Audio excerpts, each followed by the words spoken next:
Hello and welcome back. So now let's discuss the answers to our obstetrics quiz 1. So I will discuss and give the explanations. Thank you to all those who have attempted the quiz. Most of you, they did very well, very well. Well done on that. So let's go straight to number 1. Which structure is the first to be seen within the gestational sac? A, the embryo; B, the amniotic sac; C, the yolk sac; D, the placenta. Which structure is the first to be seen within the gestational sac? So our correct answer is C, which is the yolk sac. Explanation: the yolk sac is the first anatomical structure visible inside the gestational sac and confirms an intrauterine pregnancy. So it is the one that we use to identify that this is indeed an intrauterine pregnancy in the first trimester and differentiated from pseudo pregnancies or pseudo gestational sex that can also present. So the question number 2: at approximately what gestational sac diameter MSD should an embryo normally be visible on a transvaginal ultrasound? A, 10 millimeters; B, 15 millimeters; C, 25 millimeters; D, 35 millimeters. Then our answer is C, 25 millimeters. At approximately what mean gestational sac diameter should an embryo normally be visible on ultrasound? So we use 25 millimeters, which is 2.5 millimeters, as the threshold, where if we see a gestational sac that is above 2.5 centimeters without an embryo, we then suspect a blighted ovum or an unembryonic pregnancy. So if you see that there's no fetal pole, yet the pregnancy, the gestational sac is still below 25 millimeters, you give it time. You don't rush to say this is a blighted ovum.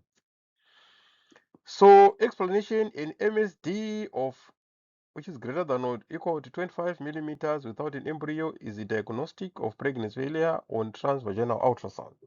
So it will be an indicator of a blighted ovum. So question number 3: a crown rump length measures 8 millimeters, but no cardiac activity is seen. What is the most likely diagnosis? A crown rump length measures 8 millimeters, but no cardiac activity is seen. What is the most likely diagnosis? A, normal early pregnancy; B, missed miscarriage, early pregnancy loss; C, pregnancy of unknown location; D, a molar pregnancy. A crown rump length measures 8 millimeters, but no cardiac activity is seen.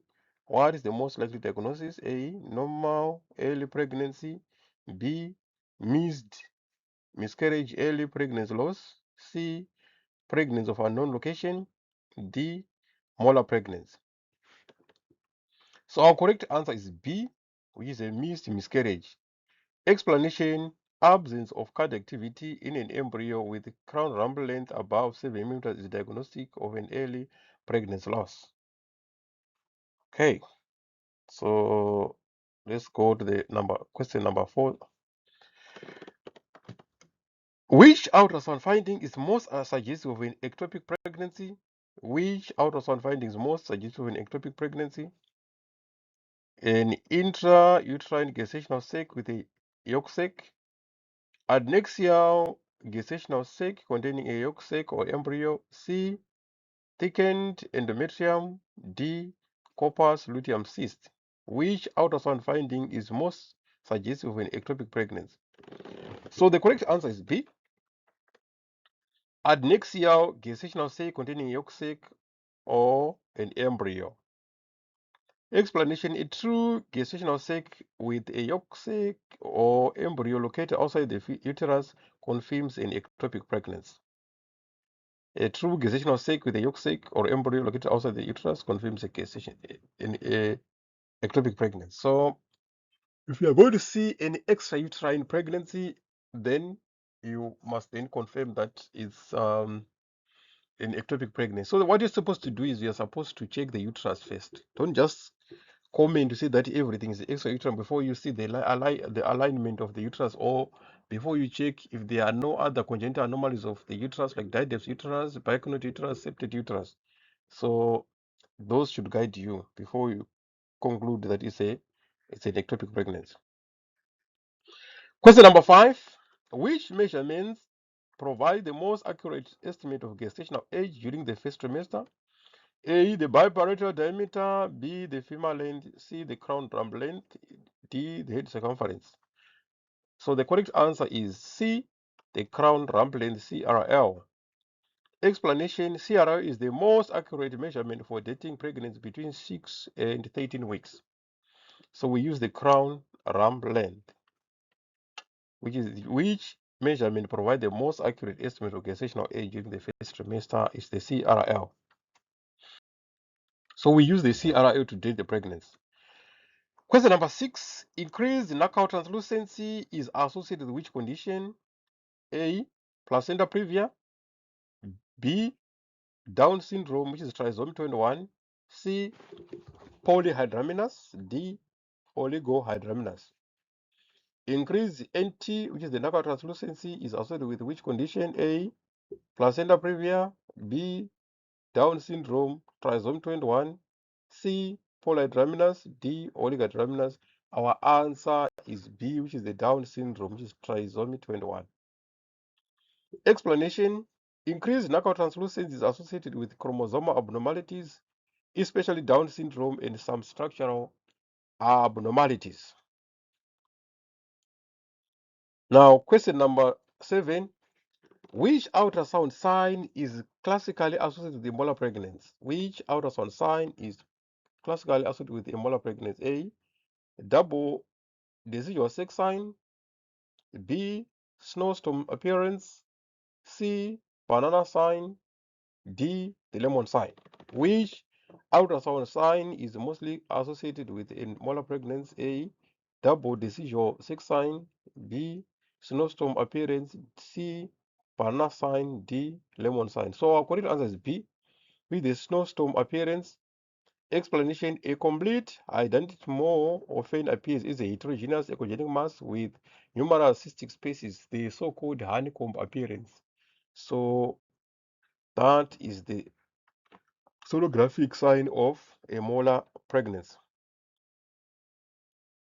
Question number 8. Which finding confirms fetal viability in the first trimester?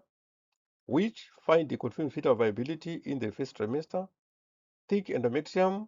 B, gestational sac. C, yolk sac. D, embryonic cardiac activity. Which finding confirms fetal viability in the first trimester? So our correct answer is D, which is the embryonic cardiac activity. Embryonic cardiac activity. Detection of the fetal cardiac activity is the first definitive sign of a viable intrauterine pregnancy. So if there is no heart, so it means that fetus is not non-viable. So you have to be very careful so that you don't miss to check the heart rate or the heartbeat of a developing embryo. Question number 9.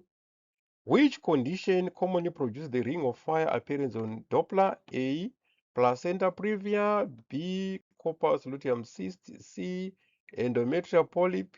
D, uterine fibroid. Which condition commonly produces the ring of fire appearance on Doppler? A, placenta previa. B, corpus luteum cyst. C, endometrial polyp. D, uterine fibroid. So our answer is B, which is the corpus luteum cyst. Explanation: the corpus luteum typically demonstrates the peripheral vascularity producing the classic ring of fire appearance. Not ectopic pregnancy can also show this sign, so it is not specific. So you have to take that down, that the ring of fire can also be associated with ectopic pregnancy. So it's not specific, but the major difference is a pregnancy test should differentiate the two. Also, or with a pregnancy, an ectopic pregnancy, you should maybe see the yolk sac inside or the fetal pore inside. Those are some of the things that you have to look into as well. So the final question: which structure develops into the fetal side of the placenta? A. Decidual basalis. B. chorion frondosum. C. Yolk sac. D. amnion. So the answer: which structure develops in the fetal side of the placenta? A. Decidual basalis. B. chorion frondosum. C. Yolk sac. D. amnion. So the correct answer is B, which is the chorion frondosum. Explanation: the chorion frondosum forms the fetal component of the placenta, while the decidual basalis forms the maternal component. So our answer is the chorion frondosum.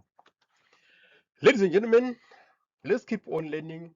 This will go a long way towards improving and sharpening your practice. It doesn't pay off now, but if you keep on persisting, you see the difference in the next couple of months, couple of years. You see how your practice will improve. I thank you so much for your time. Don't forget to leave your comments and also subscribe and share the link to our channel so that others can also benefit. Thank you so much.